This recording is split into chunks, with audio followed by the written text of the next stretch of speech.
bonjour à tous, c'est David Toledano qui vous parle. J'avais un message important à vous transmettre. Alors, premier élément, il y a un rave qui s'appelle le rave Aaron Zvi Rumpler, qui est parti il y a quelques mois, qui est niftar il y a quelques mois. Il a laissé derrière lui quelqu'un qui gère sa communauté, une grande communauté à Jérusalem, qui la semaine dernière a rêvé de lui, et il voit le rave avec un visage inquiet, qui lui dit pourquoi vous avez toujours pas organisé de rassemblement de prières pour annuler le mauvais décret qu'il y aura, etc. Il lui dit mais quoi, on n'est pas au courant. Alors il dit organisez tout de suite un rassemblement, il faut annuler absolument le décret. Et il lui dit mais c'est quand ce décret? Et il lui dit ce sera le Kaf Zayin Tevet. Ce jour-là commencera, il lui dit comme ça dans ces mots-là, commencera l'opération. Une opération chirurgicale, une opération comme ça en hébreu il dit nitouar. Maintenant le Kaf Zayin Tevet, le 27 Tevet, ça commence à partir de ce soir. Et comme ça il ramène dans son rêve, donc ils ont commencé à faire des prières, etc. C'est intéressant parce qu'une opération ça peut être considéré comme la naissance du Mashiach, ça peut se faire ou de façon naturelle ou par une césarienne qui est une opération. Donc ça c'est le premier élément. Deuxième élément, donc ça fait un peu, ça a couru un petit peu dans le monde de la Torah, quoi, ce rêve. Les gens ils ont organisé plein de tfilotes et tout. À côté de ça, il y a un deuxième élément, c'est que là maintenant dans le confinement général en Israël, ils savaient pas s'ils devaient annuler les Talmudei Torah, donc les cours de Torah pour les jeunes, etc., pour les enfants, sachant que c'est des cours c'est la Torah des enfants, c'est ce qu'il y a de plus pur au monde et c'est ce qui enlève qui annule les mauvais décrets. Donc ils sont partis, le représentant de tous les directeurs des Talmudei Torah, il est parti voir le Rav Kanievski et il a demandé Rav qu'est-ce qu'on fait, etc. Le Rav Kanievski a dit fermez les Talmudei Torah, mais continuez à étudier dans des maisons. C'est-à-dire rassemblez-vous, c'est des classes de 30, c'est des petits groupes comme ça de 7-8 comme ça dans des maisons et tout, et continuez à étudier, il ne faut pas annuler. Maintenant il raconte là-bas le directeur, le représentant des directeurs, il disait que étonnamment le Rav Kanievski, il a répété au moins à une vingtaine de reprises, mais n'oubliez pas de prier, faites-les prier. Jusqu'à qu'à la fin il est sorti de la pièce du Rav Kanievski et le Rav il a rappelé, il a dit n'oubliez pas de prier, de les faire prier les enfants.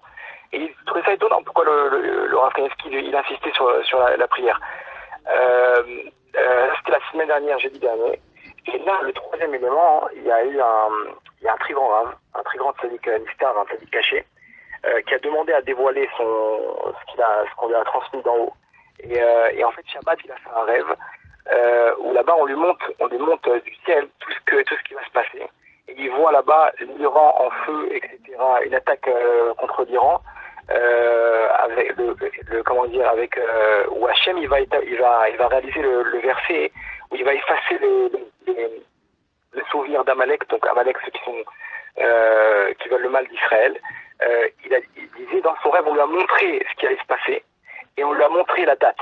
Et il dit cette date-là, c'est le Kaf Zayin Tevet. C'est-à-dire à partir de ce soir-là. C'est ça ce qu'on lui a montré dans le rêve. Il a demandé à dévoiler au maximum de personnes pour que les gens ils puissent commencer à prier. Et il disait que ça allait être contre les ennemis d'Israël, mais que pour pas qu'il y ait un seul juif dans le monde, qu'on touche pas un cheveu d'un seul juif dans le monde, dans Israël, un soldat ou un civil ou quoi que ce soit, que ça se passe avec miséricorde et rattaché. Il a demandé que surtout les enfants. Que les enfants ils prient des Teilim, un ou deux Teilim, même s'ils peuvent, etc. Ça peut annuler s'il y a quelque chose contre l'âme Israël, Chas v'Shalom. Et donc en fait ça rejoint ce que le Rav Kanievski voyait, ce qu'il voyait, qu'en fait il a insisté sur le fait de prier parce que lui il savait qu'il y avait quelque chose qu'il fallait adoucir au niveau de la rigueur qu'il y avait dans le ciel. Donc le 27 Tevet c'est ce soir. À partir de ce soir on est dans le Kaf Zayin Tevet. Techniquement même sur le plan politique militaire, ce qui est en train de se passer en ce moment, ça confirme un peu tout ce qu'on dit maintenant. Je sais pas si vous êtes au courant, mais dès lundi ils veulent faire une procédure pour limoger Trump à cause de ce qui s'est passé là-bas dans le Capitole, etc., l'investissement du Capitole. Et parce que c'est en quelque sorte c'est lui qui a tout organisé, quoi.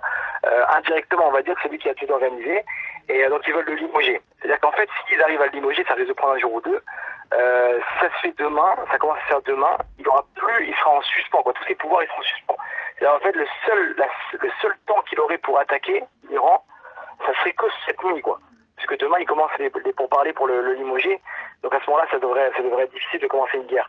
Mais donc en fait, politiquement parlant, c'est le seul moment qui lui reste, c'est cette nuit pour attaquer. Et donc l'Iran, ils savent très bien, ils sont en train de se préparer, ils sont tournés vers l'Union européenne, etc.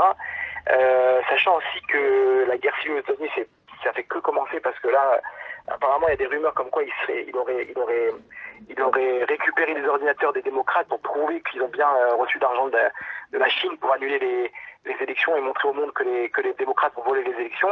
À ce qui paraît, il serait retranché au Texas, dans une zone militaire là-bas, et il y a des milliers de ses supporters qui sont armés et qui sont prêts à le protéger, etc. Si jamais il devait avoir quelque chose pour lui. Donc il peut y avoir, ça peut mal tourner cette histoire. Et sachant que il peut faire un cadeau à Israël avant de partir, d'attaquer l'Iran. L'Iran, ils sont au courant. Ça rejoint ce que les tzadikim disent. Donc voilà, je passe le message. Ça vient pas de moi. Je vous ramène tout ce que j'ai entendu à droite à gauche là, depuis ces 2-3 derniers jours. Et voilà, si quelqu'un peut prendre un livre de Télim, quand il peut prier pour l'âme Israël, pour qu'Hachem il puisse aider, ça serait super. C'est pas censé être contre l'âme Israël, mais ça peut toujours aider.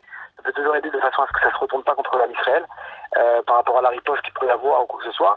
Un Télim ou deux, si chacun il peut faire un petit peu même parler à Hachem comme ça, ou prendre des mitzvot sur soi ou quoi que ce soit, ça peut aider, et savoir qu'est-ce qu'on a de personnes ça pourrait sauver de Hachem. Voilà, donc il y a que ça se passe vers Hamim et avec la Géoula Krova.